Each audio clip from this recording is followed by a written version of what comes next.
Mind your perishing backs, you girls, 'cause I'm a-coming through. Caitlin and Dana, washing up in the kitchens of the Willows restaurant, shrank against the big stone sinks as Mrs. Haggerty, the cook, squeezed past them, giving Dana a sharp jab with her elbow as she did so. "Ouch," Dana said, but she said it quietly, so that only Caitlin could hear. It was no use antagonizing Mrs. Haggerty, who detested both girls anyway, because despite her name, she disliked the Irish and saw to it that Dana and Caitlin always got the most unpopular jobs. But perhaps she had heard. At any rate, she paused in her onward rush. She was carrying a pile of clean plates over to the bain-marie to be filled, and nudged Caitlin. "You, get on with them cups and saucers. There's some folk like a cuppa when they's ate me good food." She turned to Dana. "You, get in the veggie scullery and start peeling spuds for tomorrow. There's a full sack want doing, and you ain't much good for out else." "Right you are, Mrs. H," Dana said as politely as she could. "Only, shouldn't I finish here first? I don't think Caitlin can lift the metal baskets out of the boiling water without someone giving a hand." The cook scowled. "Polly can help her. You ain't going out a spud bashing that easy," she said, and gave a snort of laughter. "Move." Dana would have liked to point out that Polly Smith was small and frail and new to kitchen work, but bit the words back. She had no desire to see Polly become the next worker on the cook's hate list. The younger girl was eager to please, and on hearing her name came over to the sink at a run. "Yes, Miss Haggerty?" she said brightly. "What'll I do? I heard you call me."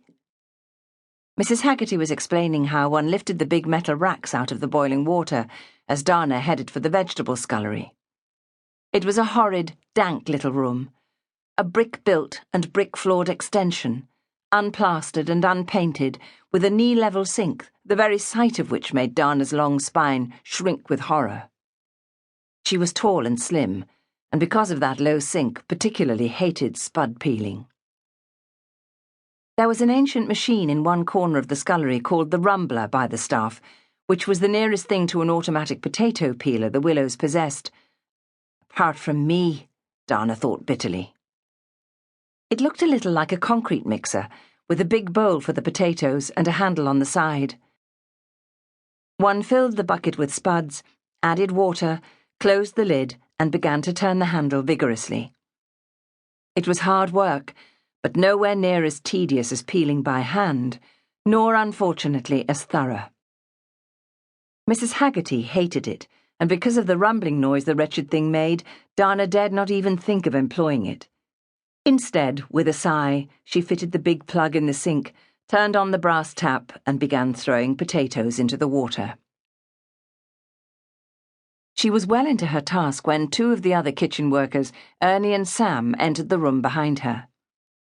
Ernie had been out on an errand for Mrs. H, who'd run short of cooking apples. Pork was on the menu today, and had now drawn his pal into the malodorous little scullery for a quiet chat. Dana, peeling the potatoes, grinned to herself. Usually their talk was of girls, football, or food, but now it seemed that Ernie had picked up some interesting gossip.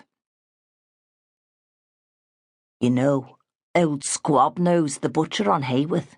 he asked in a low voice. "I called to mind you saying weeks back that he were heading for the high jump. Well, he's been and gone and done a moonlight. Left the place in a terrible state. I've seen it with my own eyes, though I got the story from a neighbour, none too sorry to see him go. Seems the old bugger had a grudge against his landlord, so he ordered up as usual, offal mainly.